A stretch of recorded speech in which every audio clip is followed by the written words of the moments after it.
para avaliar todo este longo trajeto e esta agenda repleta de reuniões que vão acontecer lá em Washington esta semana. É hora da análise com ela, Thaís Herédia. Thaís, muito boa tarde. É uma semana repleta de notícias aqui. Vai ter PIB amanhã, tem o julgamento que começa amanhã, mas lá em Washington a coisa também vai ser muito importante. O que esperar desta agenda e de tantos empresários brasileiros que desembarcaram na capital americana? Boa tarde, Thaís. Boa tarde, Naka. Boa tarde a todos. Vamos começar a nossa semana agitadíssima. Olha, Naka, são duas agendas paralelas. Uma é a participação dos empresários ou via entidades representativas ou via suas próprias empresas. Então, lá na página, no site do USTR, que é o órgão de comércio dos Estados Unidos, tem a lista aberta das empresas e pessoas que vão participar da audiência pública na próxima quarta-feira. Cada uma dessas empresas com os seus representantes ou dessa entidade com os seus representantes terá 5 minutos para falar. Cada um deles terá 5 minutos para falar. Todos falam, por enquanto são 45 inscritos para falar. Todos falam e depois a banca que for escolhida lá pelo USTR, quem estiver presidindo essa sessão com o Brasil, faz as perguntas. Na hora de responder, as pessoas, ou enfim, as entidades, as empresas que responderem, ainda têm a chance de dizer, olha, eu vou responder, mas eu quero complementar a minha resposta mandando um documento. Então, gente, por que é importante saber desse rito? Porque esse rito é a parte objetiva da briga dos Estados Unidos com o Brasil. É o que nós temos de rito institucional nessa discussão de Estados Unidos e Brasil. Porque até agora, o que a gente teve? A gente teve várias bravatas e postagens do presidente Donald Trump, né? Aquela carta que instituiu o tarifaço no dia 9 de julho, que era uma coisa sem pé nem cabeça, misturando tudo. E quem dá concretude para essa briga dos Estados Unidos com o Brasil, do ponto de vista institucional, é exatamente essa investigação da seção 301 do USTR. Então, essa audiência pública é um passo a mais nessa relação institucional que os dois países têm para apresentar ali as suas demandas e a sua defesa. Então, teremos pelo menos 45 pessoas, empresas, entidades representadas lá para defender o seu setor. Então, por exemplo, tem nomes conhecidos lá. Tem o Marco Antônio Matos, que é o presidente da Secafé, falou muito conosco aqui desde que o tarifaço foi imposto. E é um dos setores que não conseguiu... ficar fora do tarifaço ainda. E eu sei, por exemplo, você acabou de dar a notícia de que o café aqui ou lá está mais caro ou mais barato? Qual foi a notícia? Aqui está caindo o preço, mas lá está subindo o preço. Está subindo, e um montão. E está caindo também a venda do café, né? A exportação do café também está caindo. Então, o preço vai cair, óbvio, né? Mas é uma coisa que precisa reencontrar um equilíbrio. Então, o Marco Antônio Matos, o Roberto Azevedo, que foi diretor-geral da Organização Mundial do Comércio, vai atuar em nome da Confederação Nacional da Indústria, a CNI. O Roberto foi contratado pela CNI, hoje ele é um consultor, ele foi contratado pela CNI para fazer essa advocacy, né? Para fazer essa defesa da Confederação Nacional da Indústria, aí sim com caráter ainda mais institucional, pelo tamanho da representatividade da Confederação Nacional da Indústria aqui no Brasil. Então, essa é uma agenda, né? Das empresas, as pessoas e seus representantes se prepararem para essa audiência pública, que é uma etapa desse processo institucional. A outra agenda é uma agenda que tem mais de 120 empresários, que foi montada pela Confederação Nacional da Indústria, a CNI. O presidente da CNI, o Pedro Alban, está chegando em Washington nesta terça-feira, e já a partir de quarta-feira, amanhã, terça-feira, eles têm um encontro para fazer um breve alinhamento, mas a partir de quarta-feira, o mesmo dia da conferência da USTR, esses empresários passam a ter uma agenda, Naka, uma agenda que foi coordenada pelo Ballard, que é esse lobista, estou buscando o nome dele aqui, o Brian Ballard, que é esse lobista famosérrimo em Washington, né, e que empresas brasileiras e a Confederação Nacional da Indústria contrataram para ajudá-los nesse diálogo. Então, a partir de quarta-feira, entre quarta e quinta-feira, esses 120 e tantos empresários terão agenda. A agenda começa no Capitólio. Aí você pergunta assim, tá, mas com quem que eles vão se encontrar? Não, nem eles sabem ainda. Mas são republicanos ou são democratas? Não sabemos ainda, né? É uma agenda que vai ser conhecida no dia do encontro. Mas o que muitos me disseram? Conversei com vários empresários que já estão lá em Washington se preparando para participar dessas duas agendas. Não importa quem vai estar, importa o que a gente vai fazer.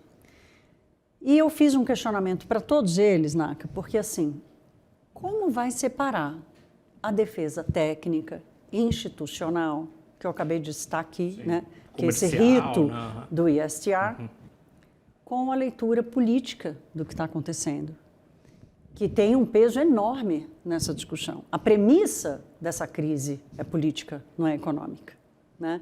Especificamente com o Brasil, a premissa é política. Porque a minha curiosidade, né, para não dizer preocupação, mas mais a minha curiosidade como jornalista foi, escuta, o que vocês vão falar quando perguntarem para vocês da política? Porque é um grupo de 120 pessoas, pelo menos, né? A tentativa, ali, pelo menos com quem eu conversei, é de dizer assim, olha, nós estamos nos alinhando aqui para responder uníssono, para dar uma resposta uníssona, para dizer, a gente aqui veio falar de negócio, nós viemos falar de economia. A justiça no Brasil é livre, a justiça no Brasil é independente. Nós estamos aqui para falar de negócio. Os governos passam e os negócios permanecem. Nós estamos aqui para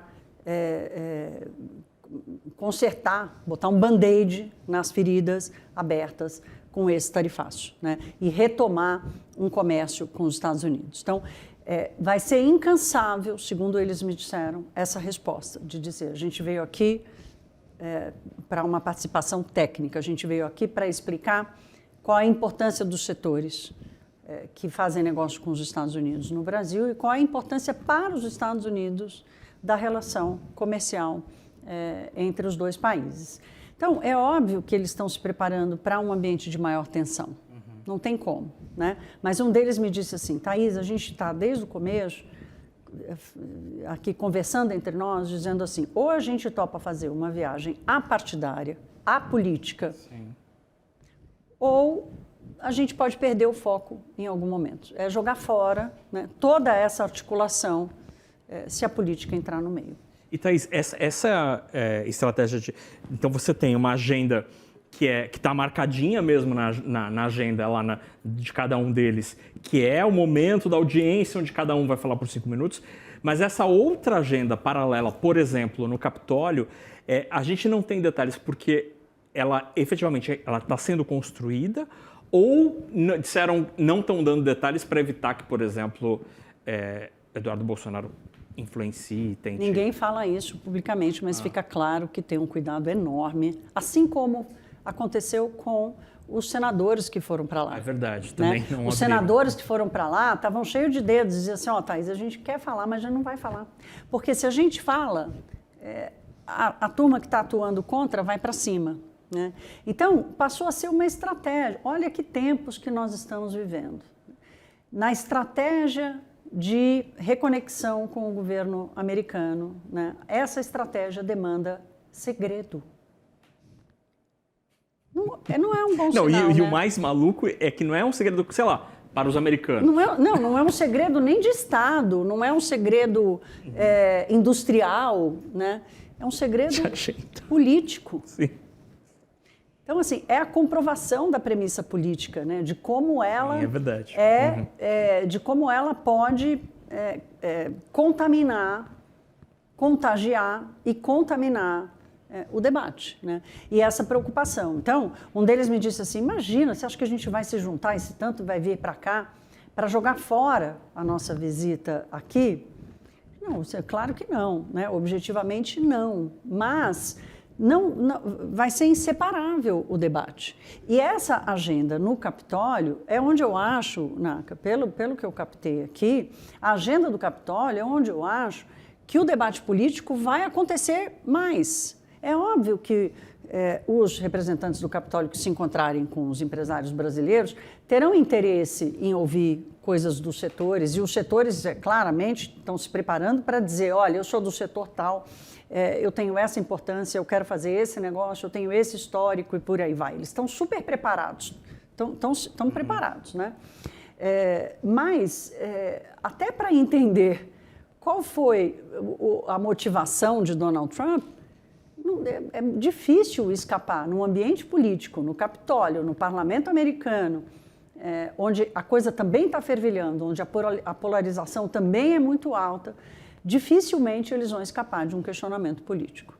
E, ao mesmo tempo, é interessante, porque a tua apuração é muito consistente no aspecto de que, olha, estamos trazendo argumentos técnicos, vamos responder a este processo que ele é comercial, tem fonte me ligando lá de Washington. Eu falei, peraí que eu já saio do ar e já te ligo. É verdade.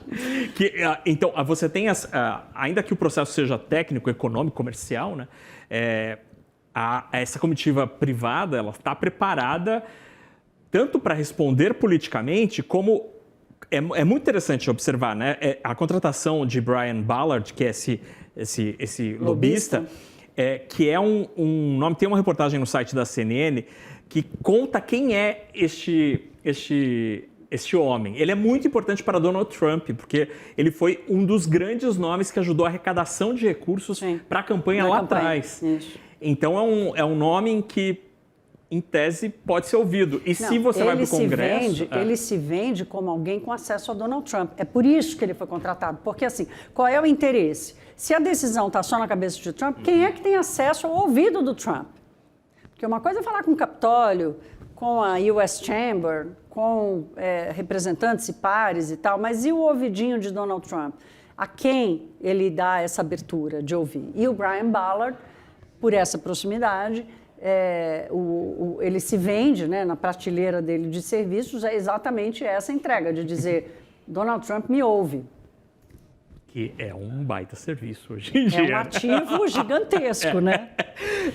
Mas, de qualquer forma, a gente vai ter que acompanhar, né, claro, porque assim, a temperatura está altíssima, há várias coisas acontecendo ao mesmo tempo, há uma preocupação, por exemplo, da sinalização do governo brasileiro de estar sinalizando de que não quer a gente para os Estados Unidos, não tem problema, a gente fica com a China, né? Porque não é isso que os empresários querem. Então, a temperatura está alta, o nível de tensão é alto, o nível de preparação também é alto.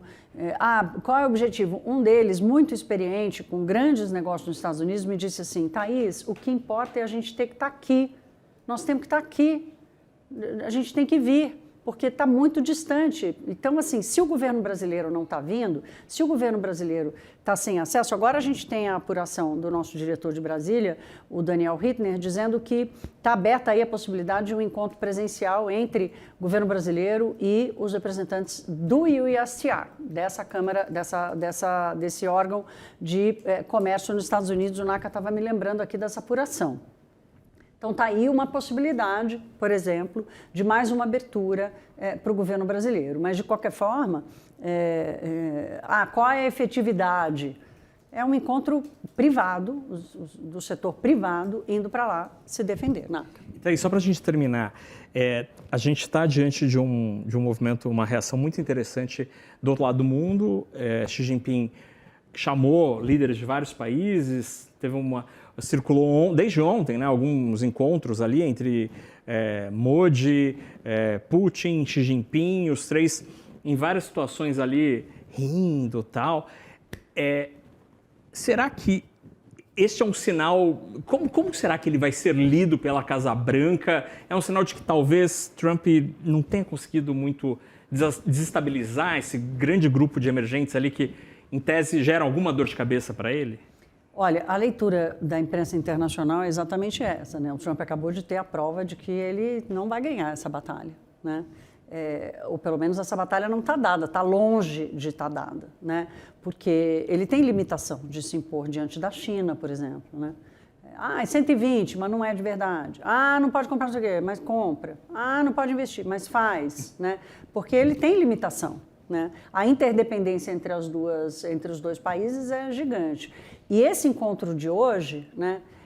Como dizia antigamente, um tapa de luva de pelica. Você jovem não vai saber exatamente o que é uma luva de pelica. Pelica é um couro muito fininho, suave, quase que um algodão, assim. A gente dizia tapa de luva de pelica é aquele que não dói, entendeu? Então, antigamente falava-se isso, que uma coisa assim, que é uma sinalização muito forte, sem deixar marcas, mas que sinaliza muito forte. Então, essa foto dos três juntos, dando risadas, super íntimos e tal, é uma provocação direta a Donald Trump. Agora, e o Brasil com isso tudo, né? O Brasil, por enquanto, tenta manter algum protagonismo, mas ele não senta na mesa dos grandes. Ele pode até sentar, mas ele não tem essa voz, né, Anaca? A voz mesmo é desses três, pelo menos nesse grupo do BRICS, nesse grupo de países que são das maiores economias do mundo, a China e Índia, com quase 3 bilhões de pessoas, é essa turma que vai tentar se contrapor a Donald Trump.